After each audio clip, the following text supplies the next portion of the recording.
ইসলামী শরীয়তের সুন্নত, নফল ও মুস্তাহাব মাসালা নিয়ে বিতর্ক বাহাস করা জায়েজ আছে কিনা? নবী সাল্লাল্লাহু আলাইহি সাল্লাম তার পরবর্তী সময়ে সাহাবাগণ কি এই সমস্ত বিষয় নিয়ে বিতর্ক বহস করেছেন কিনা? দেখুন, বিতর্ক বহস এটা যদি কোনো বিষয় নিয়ে হয়, আলোচনা, পর্যালোচনা, তাহলে সেটা যদি শরিয়ার নীতিমালা মেনে হয় সেটা জায়েজ আছে। সাহাবীদের ভিতরে বিভিন্ন বিষয় নিয়ে কথোপকথন হয়েছে, যুক্তিতর্ক পরস্পরের মধ্যে দেয়াদেয়ি হয়েছে, অনেক ঘটনা এরকম ঘটেছে। একজন একটাকে বলেছেন, তার সপক্ষে তিনি যুক্তি দিয়েছেন, আরেকজন তার সপক্ষে তিনি দলিল প্রমাণ হাজির করেছেন। এটাকে আপনি বিতর্ক বলেন আর বাহাস বলেন, যে নামই বলেন, এগুলো সাহাবীদের মধ্যে ছিল। কিন্তু আজকাল বিতর্ক বাহাসের নামে যেগুলো হয়, এইরকম ফরম্যাট সাহাবীদের মধ্যে ছিল বলে আমার জানা নেই। এখন তো বিতর্ক বাহাস মানে হলো মার মার কাট কাট।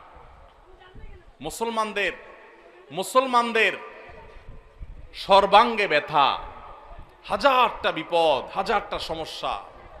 এর মধ্যে আমরা দেখা যায় ছোটখাটো বিষয় নিয়ে এমনভাবে বিতর্ক বসায় লেগে যায়, এমনভাবে গ্রুপিং করতে লেগে যায় যে মনে হয় ইসলামের সবচেয়ে বড় সমস্যা হলো এগুলো। এমনি তো যে কোনো মাসআলা নিয়ে আলোচনা হতে পারে, পর্যালোচনা হতে পারে, দলিল দেওয়া, পাল্টা দলিল দেওয়া হতে পারে। সেটা একটা শালীনতার মধ্যে, সেটা একটা ভদ্রতার মধ্যে, সেটা সময়, সেটা বিভিন্ন উসুল, নিয়ম নীতি এগুলো মেনে হতে পারে। কিন্তু আজকাল এগুলো বেশিরভাগ ক্ষেত্রে হয়ে গেছে ইগোর কারণে। এগুলো আমাদের অনেকটা জেদ খেদের বিষয় হয়ে গেছে। এখানে হক অন্বেষণ করার চাইতে জেদ খেদটা বেশি গুরুত্বপূর্ণ হয়ে গেছে। এই জন্য আজকাল যত বিতর্ক বাহাস হয়, ইন্টারেস্টিং বিষয় হলো এগুলাতে কেউ হারে না, কেউ হারেনি। কোন বাহাসে কেউ হারছে শুনছেন আজ পর্যন্ত? সব পক্ষই জিতে, সবাই মনে মনে খুশি। হ্যাঁ, আমরা জিতে গেছি, আমাদেরটা হক প্রমাণ হয়ে গেছে। আরেকজন বলে আমারটা হক প্রমাণ হয়ে গেছে। কি লাভ রে ভাই? ভাইরা আমার, বহস শব্দের অর্থ হলো অনুসন্ধান করা। সত্য অনুসন্ধান করার চেষ্টা যদি থাকে, তো এই গতানুগতিক এখনকার যে আজকাল মার মার কাট কাট টাইপের বাহাস, বিশেষ করে বাহাসে লাঠিসোঁটা নিয়ে যায় অনেকে, আছে না নেই? আহারে মুসলমান, এই টাইপের বাহাস সাহাবীরা তো পরের কথা, ইসলামের সোনালী যুগের কখনো কোনো কালে কেউ ছিল বলে বলতে পারবে না। আল্লাহ তাআলা আমাদের সবাইকে ইখলাসের সাথে কোরআন হাদিস চর্চা করার তৌফিক দান করুন। কেন করছি আমি? উদ্দেশ্য কি? আমার মধ্যে ইগোটাই কাজ করছে কিনা, জেদটাই কাজ করছে কিনা, খেদটাই কাজ করছে কিনা, এটা আমার অ্যাটিটিউড থেকে অনেক সময় প্রকাশ পাবে। ভাইরা আমার, বিশেষ করে সোশ্যাল মিডিয়ার উন্মুক্ত প্ল্যাটফর্মে যেখানে ইসলামের শত্রুরাও আছে, সেখানে তাদের কাছে হাসির পাত্র হওয়ার মতো অনেক কাজ আমরা করছি। এই হুজুরদের বাহাস বিতর্ক নিয়ে প্রশ্ন করছেন, সেটা তো অনেক পরের ব্যাপার। আপনারা অনেকে, অর্থাৎ অনেক সাধারণ ভাই বোন যারা আছেন, গতানুগতিক আলেম না, মাদ্রাসা পড়েন নাই, আপনারা অনেকে দেখা যায় মাশাআল্লাহ সকাল বিকাল ফেসবুকে আপনারা জিহাদ করেন, আছে না নেই? এই মাসআলা নিয়ে জিহাদ, ওই মাসআলা নিয়ে জিহাদ, এই হুজুরের পক্ষের লোক ওনার পক্ষে জিহাদ করে, আরেক হুজুরের পক্ষের লোক তার পক্ষে জিহাদ করে, ওই হুজুরের পক্ষের লোক আরেক হুজুরের গোষ্ঠী উদ্ধার করে, সওয়াবের কাজ মনে করে। আছে না নাই? আল্লাহ তাআলা আমাদেরকে হেদায়েত দান করুন, বলুন আমিন। ভাইরা আমার, ডক্টর খন্দকার আব্দুল্লাহ জাহাঙ্গীর রহমতুল্লাহ আলাইহি একটা কথা বলতেন। স্যার বলতেন, দেখেন, আমরা হুজুররা গন্ডগোল করবো, এটা আমাদের ব্যাপার। আপনারা সাধারণ মানুষ কি দুঃখে এখানে ঢুকে নিজের ঈমান আমল নষ্ট করতে আসেন? কেন কেন আপনি কোন হুজুরের পক্ষ নিয়ে এসে আরেক হুজুরের গালি দিয়ে নিজের ঈমান আমল নষ্ট করতে আসেন? কে শিখেছে আপনাকে ইসলাম?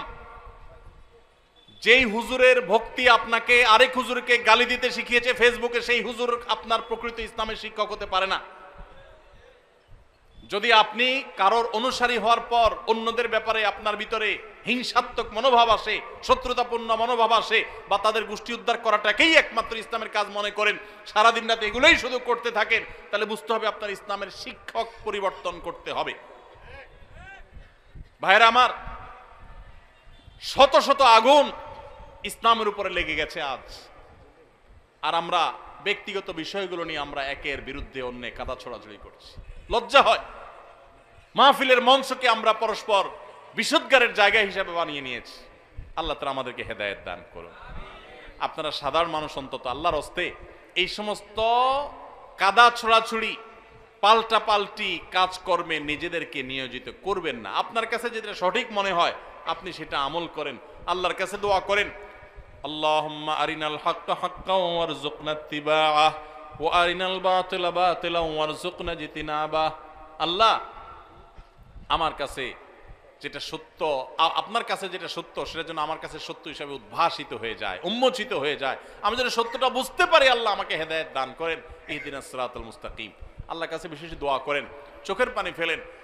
আপনি যদি সত্যটা উপলব্ধি করতে পারেন আপনি অহংকারী হবেন না, আপনি বিনয়ী হবেন। আজকাল দেখা যায় বেশিরভাগ বাহাজ বিতর্ক আমাদেরকে অহংকারী করে দেয়, আমাদেরকে বিনয়ী করে না।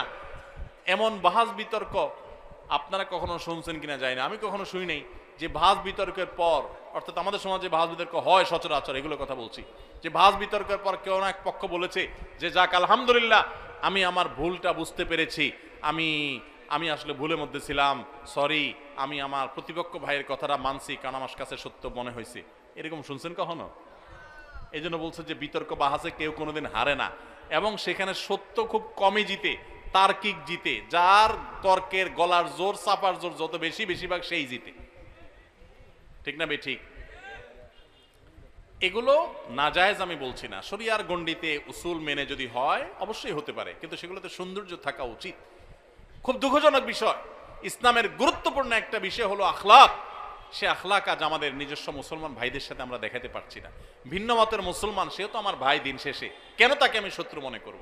আল্লাহ আমাদের সবাইকে উদারপন্থী মুসলমান হওয়ার তৌফিক দান করুন, ধৈর্যশীল সহনশীল মুসলমান হওয়ার তৌফিক দান করুন, আখলাকওয়ালা মুসলমান হওয়ার তৌফিক দান করুন।